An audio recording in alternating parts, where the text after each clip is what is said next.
datang daripada Allah, segala permulaan dan akan kembali kepada Allah Subhanahu wa taala segala makhluk. نشهد أن سيدنا ونبينا المجتبى المصطفى محمدا عبده ورسوله. Dan aku naisat dan kami naisasi bahwasanya Nabi Muhammad sallallahu alaihi wasallam adalah hamba Allah dan juga Rasulnya. ونبيه وصفيه وحبيبه وخليله. Nabi yang terpilih, Nabi yang dekat dengan Allah Subhanahu wa taala. إمام التوابين. Penghulu kepada semua orang yang bertaubat. وسيد المستغفرين. Penghulu kepada orang-orang yang beristighfar. وأكرم الخلائق على الله رب العالمين. Dan makhluk yang termulia di antara seluruh makhluk-makhluk Allah Subhanahu wa taala di alam ini. اللهم يا تواب صل وسلم على خير التوابين سيد الأحباب. Wahai Allah yang yang maha menerima taubat, anugerahkanlah limpah rahmat-Mu kepada penghulu semua manusia di dalam bertaubat. وعلى آله وصحبه خير آل وأصحاب. Dan juga kepada seluruh ahli keluarga beliau dan juga sahabat beliau yang merupakan keluarga dan sahabat yang terbaik. وعلى آبائه وإخوانه من الأنبياء والمرسلين. Dan juga kepada keturunan-keturunan beliau daripada para anbiya dan juga para rasul. وآلهم وأصحابهم وتابعيهم بإحسان إلى يوم الدين. Demikian kepada keluarga para rasul, sahabat-sahabat para rasul dan pengikut para rasul. وعلينا معهم وفيهم. Moga-moga Allah Subhanahu wa taala menghimpunkan kita semua bersama dengan mereka. وعلى المتقدمين في هذا المسجد خاصة وفي هذه البلدة من أرباب الإيمان واليقين. Dan menghimpunkan kita bersama dengan orang-orang yang mendahului kita di negeri ini, di tempat ini, di masjid ini daripada mereka orang-orang yang saleh. صلاة وسلاما دائمين في كل حين. Salawat dan salam yang berterusan di setiap saat dan setiap masa. بدوام ملكك يا رب العالمين. Selama kekalnya kerajaan-Mu, wahai Tuhan semesta alam. عدد ما في علمك يا من أحاط بكل شيء علما. Sebanyak jumlah bilangan pengetahuan ilmu, wahai Allah, yang tidak ada seorang pun dapat menghitung luasnya ilmu Allah. ونسألك أن ترحمنا في جمعنا هذا. Kami merayu kepadamu ya Allah agar supaya Engkau rahmati kami dalam perkumpulan kami ini. وأن تفتح لنا باب التوبة الخالصة الصادقة النصوح.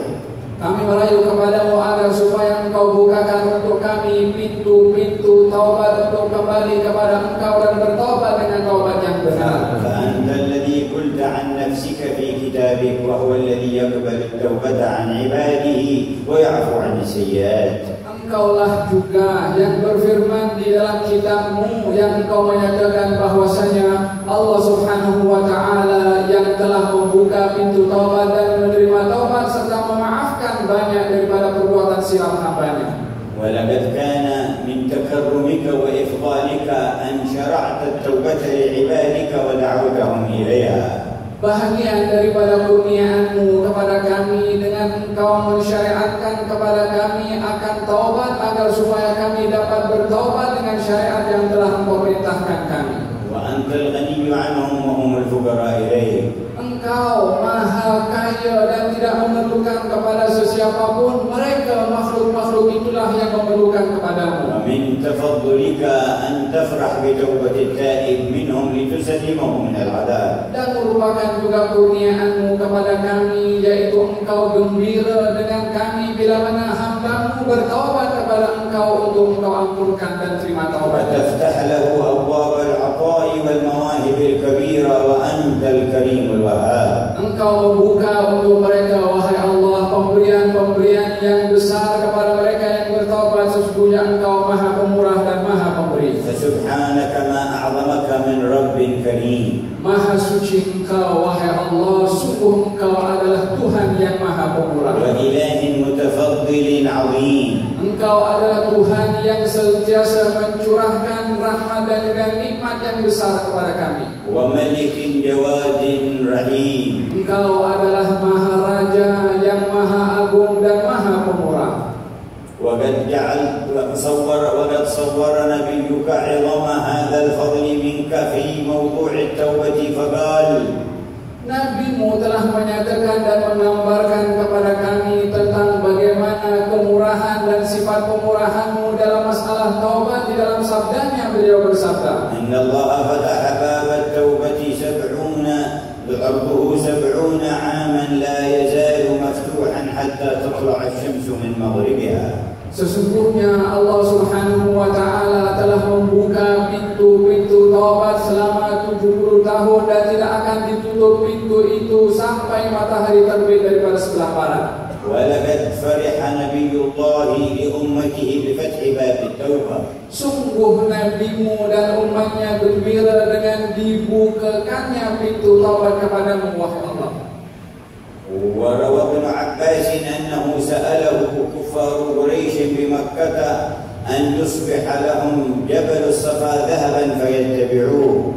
Maka Sayyidina Abdullah ibn Mas'ud yang pernah Sayyidina Abdullah ibn Abbas yang pernah ditanya bahwasanya untuk dijadikan gunung atau padang pasir di Mekah untuk diberikan kepadanya supaya mengikuti kepada mereka orang-orang Quraisy. Fada'an nabiyyu rabbah. Maka Nabi sallallahu alaihi wasallam berdoa kepada Tuhannya. Qala fa'atani Jibril. Jibril datang kepadaku. Qala inna rabbaka yuqri'uka as-salam. Sesungguhnya Tuhanmu telah menyampaikan salam kepadamu. Wa yaqulu laka in syi'ta an usbiha lahum jabal as-safa dhahaban faman kafara minhum u'adzibuhu 'adaban la u'adzibuhu ahadan al-'alamin. وإن شئت أن أفتح لهم باب الرحمة والتوبة قال بل باب التوبة والرحمة. Maka kata malaikat Jibril yang menyampaikan kepada Rasulullah, bila mana engkau mahu wahai Rasulullah Muhammad untuk dijadikan gunung daripada Safa itu untuk dijadikan sebagai emas, diberikan kepada mereka orang-orang Quraisy yang kalau mereka kufur dengan nikmat itu Allah akan menghukum kepada mereka, ataupun dijadikan oleh Allah Subhanahu wa Ta'ala untuk mereka, yaitu mereka orang-orang yang kufar tadi, dibukakan pintu taubat dan rahmat daripada Allah Subhanahu wa Ta'ala. Manakah yang kamu pilih? Nabi memilih agar supaya diberikan pintu taubat dan rahmat kepada mereka. Rawahu Tabarani bi sanadin sahih. Di dalam Imam Tabarani meriwayatkan dalam sanadnya yang sahih. Rawahu al-Hakim fil Mustadrak. Dan juga Imam Hakim dalam kitabnya Al-Mustadrak. Qala bi sanadin sahihin ala rijali ala syarti Muslim. Dan sanadnya itu adalah sahih menurut syaratnya Imam Muslim. Wa aqarrahu Adz-Dzahabi 'ala dzalik. Dan dibenarkan oleh Imam Adz-Dzahabi sanad itu. Fa kana ikhtiyaru nabiyyina li fathi bab ar-rahmati wat taubah. Maka yang menjadi pilihan oleh Nabi sallallahu alaihi wasallam untuk mereka umatnya adalah dibukanya pintu taubat. Lima alima annahu al-anfa'u lana wal awsa' lana. Karena di dalam dibukanya pintu taubat adalah lebih mendatangkan manfaat kepada kita dan mendatangkan kebaikan untuk kita. Wa khafa an yu'addal al-'adab 'ala al-kuffar min Quraisy fayamutuna 'ala al-kufr. Dan beliau Nabi enggan untuk dipercepat hukuman dari Allah Subhanahu wa Ta'ala kepada mereka sehingga mereka akan dihukum karena kekufurannya. Nabi enggan untuk itu terjadi. Fakana ba'da dzalika an dakhalu ba'da al-fath khususan wa min ba'di sulh al-Hudaybiyah fil Islam afwaja. Maka dengan kecenderungan Nabi, kesabaran Nabi, maka dibukakan oleh Allah Subhanahu wa Ta'ala ramai daripada mereka orang-orang yang beriman kepada Rasulullah setelah perdamaian Hudaybiyah dan setelah dibukakannya atau ditaklukkannya kota Mekah ke tangan Rasulullah, ramai daripada mereka yang memeluk pada agama Islam. Ayyuhal jam'ul karim wal mubarak. Wahai sekalian semua yang hadir yang dimuliakan dan mendapatkan berkah dari Allah. Inna taubatallahi ala ibadihi tanazzulun min Allah wa 'atf. Sesungguhnya taubat seseorang hamba kepada Allah itu adalah rahmat daripada Allah kepada hamba tersebut untuk bertaubat. Wa rahmatun wa lutf. Ianya adalah merupakan rahmat dan kelembutan dari Allah kepada hamba itu. Fa huwal ghaniyyu 'an 'ibadihi wa ma'a dhalika فتح لهم باب التوبة ووعد الصادق فيها أن يبدل سيئته حسنة. Walaupun Allah tidak memerlukan kepada hambanya apapun juga, akan tetapi menganugerahkan agar supaya hambanya itu kembali bertaubat akan kesilapan yang dilakukan, bahkan akan digantikan dosa yang diampunkan itu dengan kebaikan oleh Allah. ولم يكتفي بمجرد شرعها لعباده بل فرضها عليه. Tidak cukup Allah Subhanahu wa Ta'ala hanya menjadikan taubat itu sebagai syariat, akan tetapi difardukan untuk hambanya bertaubat kepada Allah. وقال وتوبوا إلى الله جميعا أيها المؤمنون لعلكم تفلحون. Di dalam firman-Nya Allah berfirman, bertaubatlah kamu sekalian wahai orang-orang yang beriman, moga-moga kamu akan menjadi orang yang berjaya. أليس يستغني عن التوبة أحد من المؤمنين. Tak seorang pun daripada orang yang beriman yang tidak perlu kepada taubat. ولو كان من المعصومين من مثل الأنبياء خير الخلق صلوات الله وسلامه عليه. Walaupun orang itu adalah daripada golongan orang yang tidak pernah berbuat salah daripada golongan para anbiya dan juga para rasul. فضلا عمن دونهم من الأكابر من الصديقين والمقربين. Apatah lagi daripada mereka yang darjatnya di bawah para anbiya dan rasul daripada mereka golongan orang-orang siddiqin. فكيف من دونهم من عموم المؤمنين. Apatah lagi yang tidak sampai kepada mereka siddiqin daripada awam-awam orang-orang yang beriman. كيف لا يستغني عن التوبة أحد. Bagaimana seseorang itu tidak mesti untuk bertaubat kepada Allah. هذا راجع إلى معرفة عظمة الإله الواحد الأحد. Jawabannya adalah kembali kepada ma'rifat dan kepengetahuan seseorang itu tentang kedudukan Tuhannya yang Maha Agung dan Maha Esa. فإن من في السماوات ومن في الأرض من المؤمنين والعابدين والصالحين خلقه وعبيده أصلهم عدم. Sesungguhnya semua yang ada di langit, yang ada di bumi daripada mereka orang-orang yang beriman kepada Allah Subhanahu wa Ta'ala secara keseluruhannya asalnya adalah daripada ketiadaan. ومهما عبدوه وأطاعوه جل جلاله فلن يقدر أحد منهم أن يقوم بحقه وكل الطاعة والعبادة من جملة فضله. Kalaupun sepanjang hidupnya mereka beribadah taat kepada Allah Subhanahu wa Ta'ala, belum cukup untuk menempatkan Allah sebagai Tuhan yang Maha Agung, karena ibadah dan taat seseorang itu adalah pemberian juga dari Allah kepadanya. وقد جاء في الحديث أن من أصناف الملائكة في السماوات ملائكة أحدهم منذ خلقه الله وهو قائم في الصلاة إلى أن تقوم الساعة، والآخر راكع إلى أن تقوم الساعة، والثالث ساجد إلى أن تقوم الساعة. Di antara sekian ramai daripada ciptaan Allah Subhanahu wa Ta'ala daripada kalangan para malaikat, diciptakan oleh Allah Subhanahu wa Ta'ala untuk beribadah, berdiri menghadap kepada Allah Subhanahu wa Ta'ala bermula daripada dicipta sampai hari kiamat. Di antara mereka ada yang dicipta bermula daripada dicipta rukuk sampai hari kiamat. Di antara mereka juga ada yang dicipta daripada mula awal dicipta sujud sampai kepada hari kiamat. فإذا كان يوم القيامة قاموا فقالوا يا سبحانك يا ربنا ما عرفناك حق معرفتك ولا عبدناك حق عبادتك. Sehingga bila mana hari kiamat sudah terjadi dan mereka bangkit daripada ibadahnya, mereka serentak mengatakan kepada Allah, wahai Tuhan kami, sungguh kami belum lengkap menyembah kepadamu, kami belum sempurna di dalam taat kepadamu, belum lagi memberikan yang terbaik dalam sembahan kami kepadamu. ولقد كان سيد التوابين أطهر الخلق أجمعين. Sesungguhnya penghulu kita daripada golongan orang-orang yang bertaubat yaitu Nabi Muhammad adalah merupakan orang-orang yang paling baik di antara seluruh makhluk Allah. وأنباهم وأشرفهم. Yang paling bersih dan paling mulia. لأنه أعظمهم وأعرفهم. Karena beliau itu adalah orang yang paling kenal kepada Allah Subhanahu wa Ta'ala. وكل يتوب إلى الله على قدر معرفته بالله. Masing-masing akan bertaubat kepada Allah bergantung sejauh mana kenalnya orang itu kepada Allah. ولا أعرف في الخلق بالله من سيدنا النبي محمد بن عبد الله. Tidak ada makhluk dimanapun juga yang lebih kenal kepada Allah melebihi daripada kenalnya Nabi Muhammad فقد كانت توبته أعظم التوبات. Maka dengan demikian taubatnya lah adalah merupakan taubat yang terbaik dan teragung. وبهذا نعرف منازل التوبة واختلاف مراتبها. Dengan demikian kita dapat mengenali tahapan dan peringkat kedudukan orang-orang yang bertaubat bergantung kepada orangnya. فبينما يتوب الكافر من الكفر إلى الإسلام نجد المسلم يتوب الفاسق يتوب من كبائر الذنوب ويرجع عنها. Dan kita melihat di situ golong bahagia daripada taubat adanya orang-orang kafir yang bertaubat kepada Allah dengan meluk kepada agama Islam. Adanya orang juga yang mereka orang yang fasik di dalam agama yang kembali kepada Allah Subhanahu wa taala dan bertaubat daripada perbuatan fasiknya. وبينما نجد أضعف المؤمنين إيمانا يتوب من الكبائر نجد من هو أقوى منه إيمانا يتوب من صغائر الذنوب.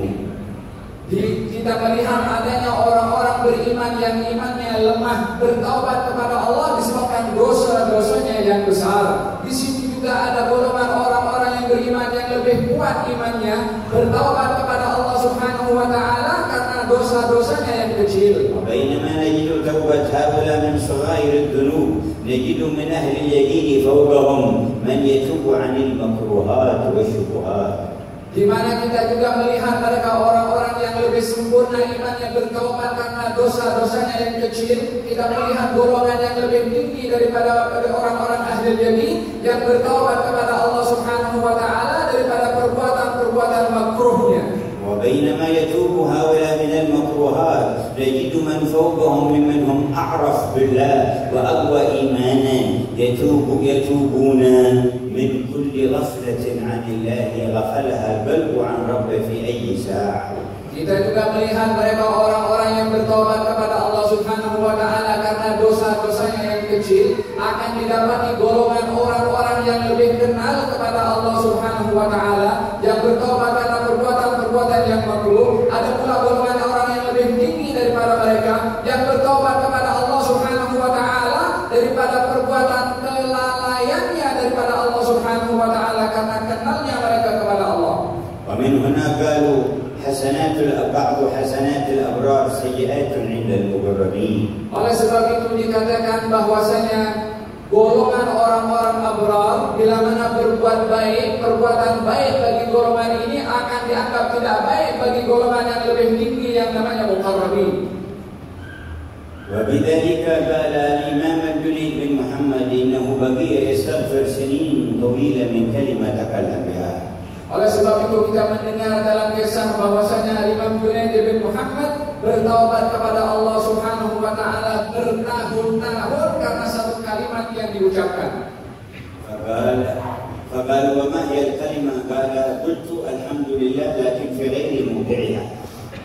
Katanya ditanya kalimat apa engkau sehingga engkau bertobat bertahun-tahun itu, dia mengatakan saya bertobat kepada Allah disebabkan mengucapkan kalimat alhamdulillah bukan pada tempatnya. Alhamdulillah hasanah min al-hasanat, lakin قال أخبروني أن نارا التهبت في السوق وأحرقت الدكاكين فلما قربت من دكاني انطفأت وانحرقت البقية فقلت الحمد لله فتذكرت أني لم أحزن على المؤمنين وفرحت لنفسي دونهم فأنا أستغفر من هذه الكلمة.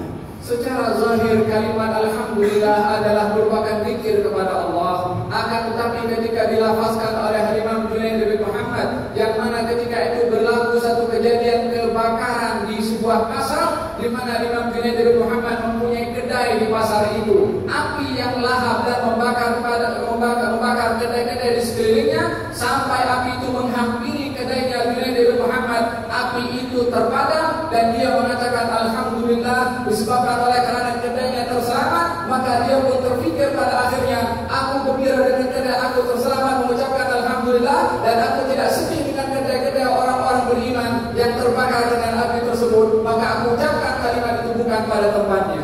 فإذا كانت هذه أمثلة توبة الصفوة من تابع التابعين فكيف بتوبة التابعين فكيف بتوبة الصحابة فكيف بتوبة الأنبياء. Kalau ini adalah satu contoh daripada taubatnya seseorang yang mengikut kepada golongan, yang mengikut kepada para sahabat dan juga Rasulullah. Kalau ini contohnya saja taubat seperti ini golongan orang yang seperti beliau, apatah lagi golongan para sahabat yang bertaubat kepada Allah, tentunya lebih tinggi taubat mereka. وقد مر الجنيد بنفسه يوما على سائل وهو شاب يسأل في الطريق فقال فخطر بقلبه دون أن يتكلم لو كان قوة هذا في الكسب والسعي خير من أن يسأل الناس. Maka Imam Junaid bin Muhammad juga yang satu hari berjalan lalu berjumpa dengan seorang anak muda yang meminta-minta kepada beliau, lalu terbetik di dalam hatinya satu kata-kata yang tidak terungkap melalui lisan, mengatakan bahwasanya andai anak muda ini menggunakan kekuatannya untuk bekerja dan tidak meminta-minta kepada orang lain. فلما رجع إلى بيته فنام رأى ذلك المسكين جاء به ممدودا ميتا وقيل له كل لحمه فقد ارتبته. Maka ketika ia kembali ke rumahnya dan tertidur, bermimpi, dilihatkan dalam mimpinya anak muda tadi yang datang meminta-minta, digambarkan seakan-akan sudah meninggal dunia dan diletakkan di hadapan Junaid bin Muhammad dan dikatakan kepadanya, makanlah kamu daripada daging saudaramu ini, sesungguhnya engkau tadi telah mengumpat tentangnya. Subhanallah, innama kanat khatratan bibali faqil lahu mithluk la yusmah lahu bimithli hadha. Maka dikatakan kepadanya, ini tadi hanya sekedar lintasan saja di dalam hati, bagaimana sampai berlaku demikian. Maka dikatakan kepada Junaid bin Muhammad, seperti engkau tidak sepatutnya mempunyai lintasan hati seperti ini. Wali darurati tauba li kulli ahad. قال الأصفى الأطهر الأنقى سيدنا محمد توبوا إلى الله فإني أتوب إلى الله في اليوم والليلة 70 مرة وفي رواية 100 مرة. Oleh karena kedudukan daripada pentingnya taubat ini, seorang yang termulia dan juga tersuci yaitu Nabi Muhammad SAW bersabda, bertaubatlah kamu kepada Allah, sesungguhnya saya bertaubat setiap hari 70 kali, dalam riwayat yang lain 100 kali. وقد أجمعت علماء الأمة على قبول التوبة من جميع الذنوب حتى أكبرها وأشدها وهو الشرك بالله وما جاء الاختلاف إلا في ذنبين اثنين. Ulama semua bersepakat bahwasanya semua taubat bila mana dilakukan oleh orang yang bertaubat dengan sungguh-sungguh akan dikabulkan oleh Allah. Dosa kecil, dosa besar, dosa apapun juga akan dikabulkan oleh Allah Subhanahu wa taala taubatnya, kecuali mereka para ulama berselisih paham tentang dua dosa yang adakah diterima atau tidak. الذنب الأول قتل المؤمن بالتعمد. Dosa yang pertama adalah membunuh kepada orang beriman dengan sengaja. ومع ذلك فالأصح أنه يجب عليه التوبة وتقبل منه إذا شاء الله وصدق فيها. Walaupun dikatakan juga kepada orang yang melakukan demikian itu diperintahkan untuk bertaubat, yang mungkin harapannya adalah akan diterima taubatnya oleh Allah. إنما جاء الاختلاف في هذا الذنب لعظمة حرمة الدم عند الله.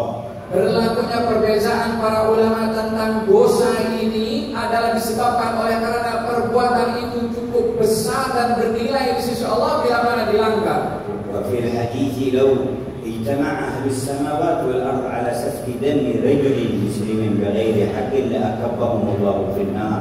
Di dalam sebuah riwayat dinyatakan kalau penduduk langit dan penduduk bumi semua berpakat untuk membunuh kepada satu orang yang beriman kepada Allah, maka Allah akan campakkan semua mereka itu ke dalam api neraka. وقال من أعان على قتل مسلم ولو بشطر كلمة لقي الله مكتوبا بين عيني آيس من رحمة الله. Di dalam riwayat yang lain dikatakan bahwasanya barang siapa yang membantu orang lain untuk membunuh walaupun dengan sepotong kalimat, maka dahinya akan tertulis orang yang putus harapan untuk mendapatkan rahmat Allah.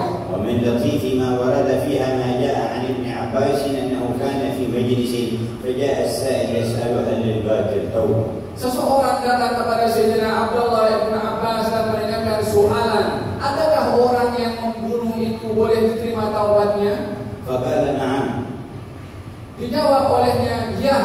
فذهب السائل وجاء آخر في نفس المجلس يسأل هل للقاتل توبة فقال لا. Maka kemudian orang yang bertanya tadi pergi dan datang orang lain bertanya soalan yang sama, adakah si pembunuh itu boleh diterima taubatnya? Sayyidina Abdullah bin Abbas mengatakan tidak. فقال الحاضرون بعد أن ذهب السائل الثاني عجب يا ابن عم رسول الله السؤال واحد والجواب مختلف. Maka orang-orang yang ada di sekeliling Sayyidina Abdullah bin Abbas merasa heran akan jawaban yang diberikan, soalannya sama akan tetapi jawabannya berbeza. فقال أما الأول فقد سألني وقد وقع في قتل فيريد أن يتوب ففتحت له الباب بينه وبين ربه حتى لا يعيث في الأرض فسادا ولا يبعد. Katanya yang pertama tadi yang bertanya sudah melakukan pembunuhan itu dan menyesal dan ingin kembali kepada Allah. Maka saya memberikan jawaban untuk membuka harapan kepadanya dan kembali kepada Allah agar supaya dengan kesungguhannya bertaubat akan diterima taubatnya oleh Allah. أما الثاني فقد رأيته يسألني فتفرست أن خاطره يحدثه بقتل أحد بينه وبينه مشكلة فيريد يسأل هل توبة فقلت لا حتى لا يوقع نفسه في النار والنار. Adapun yang kedua bertanya kepada aku tentang soalan yang sama. Aku melihat orang ini telah menanamkan keinginan untuk membunuh kepada orang lain yang ada masalah antara dia dengan orang itu. Maka saya jawab kepadanya tidak boleh untuk saya menghalang kepadanya daripada tergelincir kepada api neraka. فذهبوا تتبعوا الرجلين فوجدوهما كما قال الثاني كان بينه وبين ابن عمه مشكلة فتحدثه نفسه بقتله. Maka mereka yang hadir itu ingin memastikan berita yang disampaikan oleh Sayyidina Abdullah bin Abbas didapati yang pertama memang betul sudah membunuh dan menyesal. Adapun yang kedua ada masalah dengan sepupunya yang ingin membunuh kepada sepupunya, yang dijawab oleh Abdullah bin Abbas tidak boleh. بهذا تعرف الأمانة في الفتوى والمسؤولية في العلم. Dengan demikian kita dapat menyadari bagaimana amanah di dalam memberikan jawaban dan memberikan fatwa dan menyampaikan ilmu. ولو كل من عرف طرف مسألة أفتى فيها. Bukan semua orang yang hanya tahu sedikit daripada ilmu dan sedikit permasalahan dia boleh jawab sesukanya. حتى صرنا في الزمان ما نرى أكثر تلاعبا بشيء من التلاعب في الدين. Sehingga kita di zaman kita sekarang ini menyaksikan dan melihat permainan dan orang yang menganggap remeh-temeh itu terlalu dinampak perbuatan mereka di dalam menganggap remeh-temeh dalam hal ehwal agama. الصباح فتوى وفي المساء فتوى تناقضها. Kita lihat pagi ada mengeluarkan fatwa, lalu petang ada fatwa yang melawan fatwa sang pagi. وفي اليوم الثاني تناقض الاثنتين. Yang hari esoknya akan keluar fatwa balik yang menolak dua-dua fatwa yang semalam. ويقوم ظرفا اجتماعي أو سياسي فتكون فتوى فيتغير الظرف فتتغير الفتوى. Disebabkan berlakunya kepentingan pribadi atau kelompok ataupun politik sehingga fatwa itu boleh berubah untuk memihak kepada orang tersebut atau kelompoknya. لا ابتغاء وجه الله ولكن تبعا للهوى. Tidak mencari ridha Allah dalam fatwa akan tetapi mengikut kepada hawa nafsunya. لقد راعى ابن عباس حال السائل وكانه بينه وبين الله. Sayyidina Abdullah bin Abbas dalam kejadian ini memerhatikan keadaan si penanya untuk dijadikan antara si penanya itu tidak menyalahi hubungannya dengan Allah. العالم شفيق على الأمة خائف عليهم من غضب ربه. Orang yang alim itu mesti menanamkan kasih sayang kepada umat manusia dan takut kepada Allah untuk menjerumuskan manusia. ناصحا لهم فيما بينهم وبين خالقهم. Menasihati kepada mereka untuk supaya mereka berbuat baik kepada Tuhan. ومثل هذه الواقعة ما وقع للإمام الشافعي رضي الله عنه. Seperti ini juga kejadian berlaku kepada Imam Syafi'i radhiyallahu anhu. بينما هو جالس جاءه سائل يسأله هل يجوز للرجل أن يقبل زوجته في نهار رمضان وهو صائم؟ Satu hari ketika beliau sedang duduk, datang seseorang dan bertanya kepada Imam Syafi'i, bolehkah seorang lelaki mencium kepada istrinya di tengah hari bulan Ramadan sementara ia berada dalam keadaan berpuasa? فقال سيدنا الإمام الشافعي نعم. فذهب فجاء آخر يسأل نفس السؤال قال لا يجوز. Maka dijawab oleh beliau, ya boleh. Kemudian setelah orang itu pergi, datang orang lain bertanya soalan yang sama, dijawab oleh beliau tidak boleh. فسأله الجالسون كيف اختلف الجواب والسؤال واحد. Maka orang yang hadir di sekeliling Imam Syafi'i bertanya, bagaimana soalannya sama tapi jawabannya berbeza juga. أما الأول فرجل كذب عليه آثار ما يؤدي للتكبير إلى محرم فقلت له يجوز.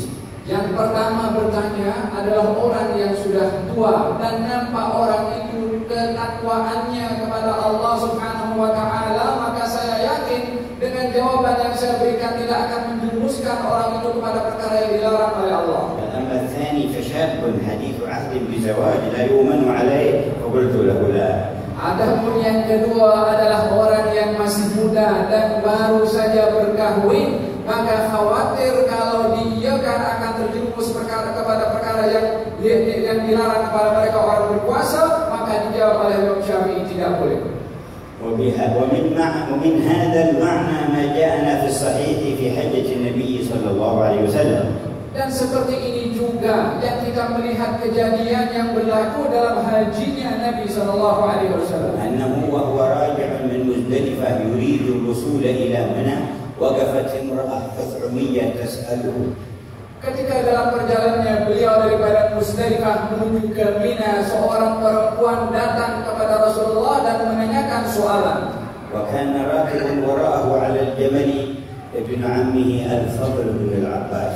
Yang ketika itu baginda Rasulullah sedang membonceng anak saudara atau sepupu Nabi sallallahu alaihi wasallam yang bernama Al-Fadl ibn Abbas. ولما كانت تخطب النبي رأى النبي صلى الله عليه وسلم أنه ينظر إليها وتنظر إليه.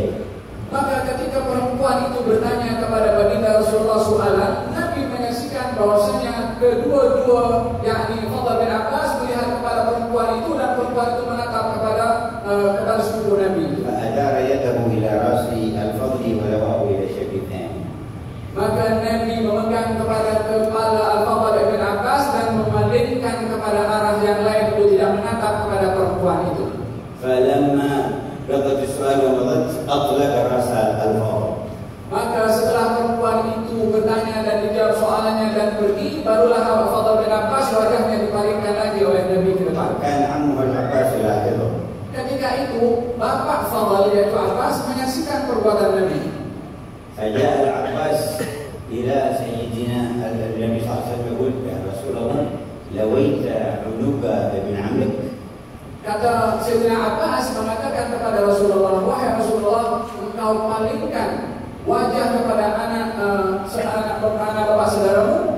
قال رأيت شابا وشابة فلم آمن عليهما الشيطان. Dijawab oleh Nabi, saya melihat anak muda, laki-laki dan perempuan yang saling menatap, saya tidak merasa aman daripada tipu muslihat syaitan saat itu ke atas keduanya. وعالج المشكلة بالحركة البسيطة بلا صياح ولا فوضى. Diselesaikan masalah itu dengan satu gerakan yang cukup sederhana dan biasa, dengan memalingkan sahaja tanpa